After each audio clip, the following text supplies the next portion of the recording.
आज सिर्फ इन्नी है कि तुम मेरी स्पीच जरा ध्यान ना सुननी है तो मैं तो बिना ही पढ़ाऊंगी। खुदावंद यीशु मसीह के बाबरकत और पुरफज़ल नाम में अजीम मशीर खुदाए कादिर अब्दियत का बाप सलामती के शहजादे के वसीला से आज का दिन हम सब के लिए खुशी का दिन है।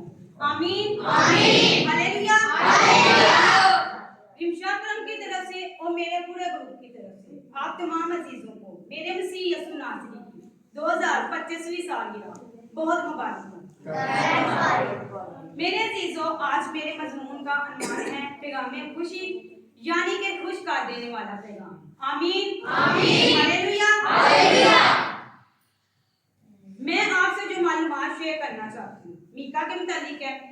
अगर मैं ये कहूँ मैं पहले मीका के मुतालिक बता चुकी हूँ तो यकीनन मेरा ये कहना गलत ना होगा। मैंने मीका की किताब से सीखा है कि मीका नबी एक पेशन को था। मैंने ये मालूमात मीका से ली है। मीका के नाम का मतलब है कौन खुदा की मानिंद है। Hallelujah hallelujah. मुसन्निफ और किताब का नाम मीका नबी को लिखता है। किताब का नाम उसके मुसन्निफ के नाम से आखिज की जाती है। जो मीका नबी है सिर्फ खुद किताब और यिर्मयाह 26 बाब यिर्मयाह 26 बाब 18 है कि मीका मोशती ने शाह यहूदा हिजकिय्याह के याम में नबूवत की और यहूदा के सब लोगों से मुखातिब होकर यूं कहा कि रब्बुल अफ़वाज यूं फरमाता है कि सिय्योन खेत की तरह जोता जाएगा और यरूशलेम खंडर हो जाएगा और इसका घर पहाड़े जंगल की ऊंची जगहों की मानिंद होगा। आमीन आमीन। के अलावा इस मुसन्निफ के मुतालिक और कुछ मालूमात मीका मुकाया की मुख्तसर सूरत है जिसका मतलब है यहोवा की मानिंद कौन है। Hallelujah hallelujah. फिर मीका 7 बाब 18 है।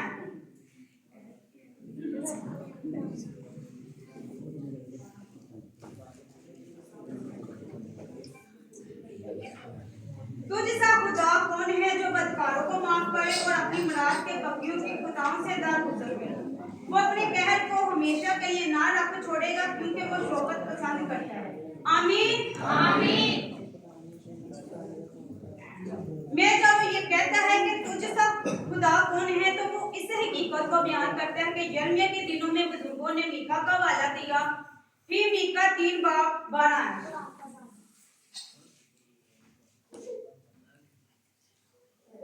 इसलिए तुम्हारे ही स्वाब से सिय्योन तुम्हारे ही स्वाब से खेत की तरह जोता जाएगा और यरूशलेम खंडर हो जाएगा और इसका घर पहाड़े जंगल की ऊंची जगहों की मानिंद होगा। आमीन आमीन। 12 आयत का इक्तबास यानी कि पहरा पेश की जाती है और यिर्मयाह की कौम पर अदालत नाज़र करने के दिफा में इस हवाले को इस्तेमाल किया गया। यिर्मयाह 26 बाब 18 है। जमात में कोई भी मेरा अजीज पढ़ना चाहता है तो वो पढ़ सकता है।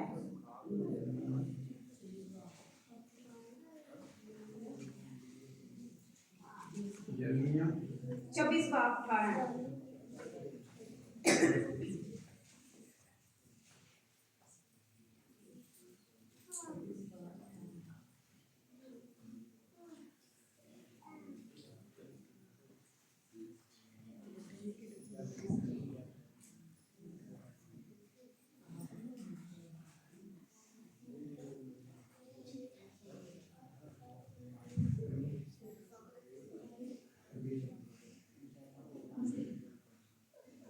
मीका कहाँ का रहने वाला था। मीका मोशत का रहने वाला था। ये यहूदा का एक कस्बा था जो यरूशलेम से तकरीबन 25 मील दूर जनूबी मगरबी जानिब फलस्तिया के शहर जात के करीब था। मोशत लेक्स के करीब यहूदा की जरगेज वादी में वाक़ है जो एक बैनुल अक़वामी तजारती कस्बा था। मेरे अजीजों, मेरे लिए और आपके लिए दिलचस्प बात यह है कि मीका नबी का कस्बा और जाती जूलियत का गांव जात करीब वाक़ है। हाँ, जाती जूलिया से सब वाकिफ हैं क्योंकि जाती जूलिया वो शख्स है जिसे दाऊद ने अपनी कम उम्र में जंग के दौरान मारा। मीका की किताब की सन तहरीक 700 साल पहले यानी कि मसीह यीशु के आने से पहले लिखी गई। मीका जब कलाम करता है तो वह पहली आयत में कहता है कि ये दाम 732 तक 750 कबल मसीह और आखिर 712 तक 736 कबल मसीह और हिजकिय्याह 687 तक 716 कबल मसीह के दिनों में नबूवत की। हाँ, बुनियादी तौर पर वो यहूदा से भी कलाम करता है और इसराइल की शुमाली सल्तनत से भी कलाम करता है। और सावी के अजवाल की पेशन गोई करता है। उसकी खिदमत का खूबसूरत हिस्सा 722 साल कबल मसीह में असूरी की असीरी से पहले हुआ पजीर हुआ, जो तकरीबन मसीह यसु के आने से पहले की बात है। मीका की किताब में मेरे अजीजों मेरे मसीह की झलक मीका यकूब के खुदा 4 बाब 2 आए। तुम ख्वाहिश करते हो और तुम्हें मिलता नहीं, खून और हसरत करते हो और कुछ हासिल नहीं कर सकते। तुम झगड़ते और लड़ते हो, तुम्हें इसलिए नहीं मिलता कि मांगते नहीं। आमीन आमीन। कौमों के मुंसिफ 4 बाब की 3 आयत। तुम मांगते हो और पाते नहीं, इसलिए कि बुरी नीयत से मांगते हो ताकि अपनी ऐशो इशरत में खर्च करो। आमीन आमीन। और एक हुक्मरान के तौर पर पेश करता है जो बेतलहम के शहर में पैदा होगा। मेरे अजीजों, मैं यहाँ पे जिस बच्चे को अपनी रहनुमाई के लिए बुलाना चाहती हूँ वो भी इसी पैगाम में खुशी का हिस्सा है, और उस बच्चे का नाम है मियां जमशेद।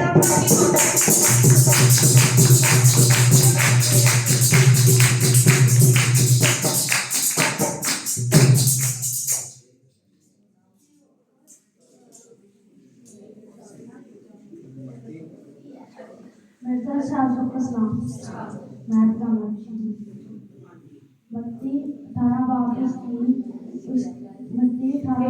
की 18 ऐसे लेकर 25।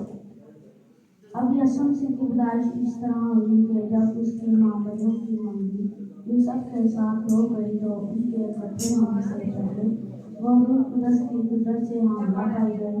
बस उसके शौहर यूसुफ ने, जो रास्तबाज था और उसे बदनाम करना नहीं चाहता था, और उसे चुपके से छोड़ देने का इरादा किया। वो इन बातों को सोच ही रहा था कि खुदावंद के फरिश्ता ने उसे ख्वाब में दिखाई देकर कहा, ऐ यूसुफ इब्ने दाऊद, अपनी बीवी मरियम को अपने यहाँ ले आने से ना डर, क्योंकि जो उसके पेट में है वो रूह कुदस की कुदरत से है। उसके बेटा होगा और तू उसका नाम यीशु रखना, क्योंकि वही अपने लोगों को उनके गुनाहों से निजात देगा। ये सब कुछ इसलिए हुआ कि जो खुदावंद ने नबी की मार्फत कहा था वो पूरा हो गया। देखो, एक कुंवारी माता होगी और बेटा जनेगी और उसका नाम अम्मानुएल रखेंगे, जिसका तर्जुमा है खुदा हमारे साथ। बस यूसुफ ने नींद से जागकर वैसा ही किया जैसा खुदावंद के फरिश्ता ने उसे हुक्म दिया था, और अपनी बीवी को अपने यहाँ ले आया और उसको ना जाना जब तक उसके बेटा ना हुआ, और उसका नाम यीशु रखा।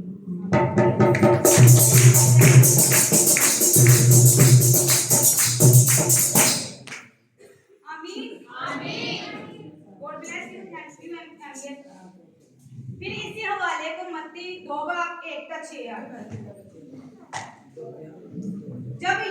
जब यीशु हेरोदेस बादशाह के जमाने में यहूदिया के बैतलहम में पैदा हुआ तो देखो कई मजूसी पूरब से यरूशलेम में ये कहते हुए आए कि यहूदियों का बादशाह जो पैदा हुआ है वो कहाँ है, क्योंकि पूरब में उसका तारा देखकर उसे सद्दा करने आए हैं, हम उसे सद्दा करने आए हैं।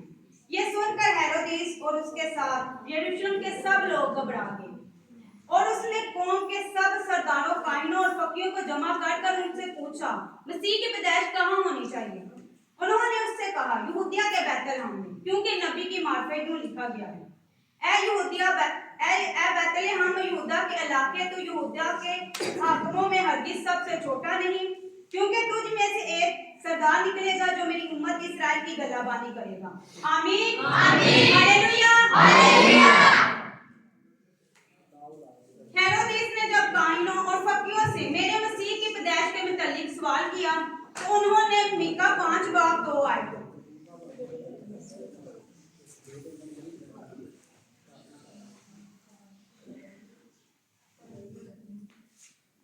लेकिन ए बैतलहम अफ्राता अलगच्चा तो यहूदा के हजारों में शामिल होने के लिए छोटा है, तो फिर तुझ में से एक शख्स निकलेगा जो मेरे हुजूर इस्राएल का हाकिम होगा, और इसका मकसद जमाना साबिता कदीम याम से है। आमीन आमीन। आयत का इक़्तिबास यानी कि पहला पेश किया गया। मेरे अजीजों में अपनी स्पीच का खत्म करने से पहले एक सवाल पूछना चाहती हूँ। मेरा सवाल आप सबसे ये है कि उस वक्त दाऊद की क्या उम्र होगी जब उसने जाके गोलियत को मारा होगा? नेक्स्ट दोबारा सोचिए। 16 साल।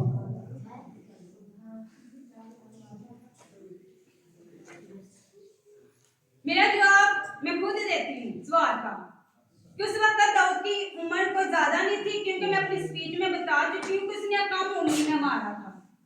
अगर ये सवाल कुछ और तरह से पूछूं तो बहुत लंबा बनता है। मैं अपनी स्पीच के एक दायरे से बाहर जाती हूँ, उस दायरे से बाहर नहीं जाना चाहती। उसके वक्त तो दाऊद की कोई ज्यादा उम्र नहीं थी, वो 14 या 18 के दरमियान थी। याद रहे कि मीका नबी ने मसीह यसू की पैदाइश का जिक्र 700 साल पहले किया था। मुझे उम्मीद है कि मेरी ये स्पीच जो मैंने मीका के हिस्से से हासिल कर आप तक पहुंचाई है, आपको यकीनन पसंद आई होगी। खुदावन मुझे और आप सबको पाक कलाम पढ़ना, सुनना और इस पर ज्यादा से ज्यादा अमल करने की तौफीक अता करे। आमीन आमीन। God bless you.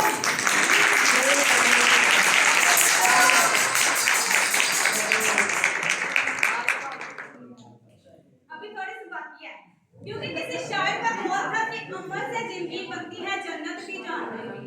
अमल से जिंदगी बनती है जन्नत भी जहन्नम भी। ये खाकी अपनी फितरत में न नूरी है न नारी।